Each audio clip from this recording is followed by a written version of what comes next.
আলহামদুলিল্লাহ কুষ্টিয়াতে ঢুকে পড়লাম। গিয়েছিলাম মাগুরাতে। নতুন লাইট ইনস্টল করেছি, তাহলে কেমন আপনারা জানাবেন কেমন লাগছে আমার মিটার এবং লাইট দেখতে থাকুন। আসলে বর্তমান এখন যে অবস্থা, বড় বড় গাড়ির যে লাইট, আমাদের এই লাইট মানে না বাধ্য হয়ে লাগাতে হলো আর কি।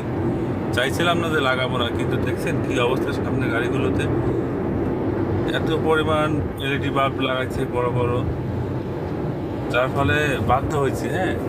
কিন্তু তারপরেও সার্জেন্ট পুলিশ আমাদেরকে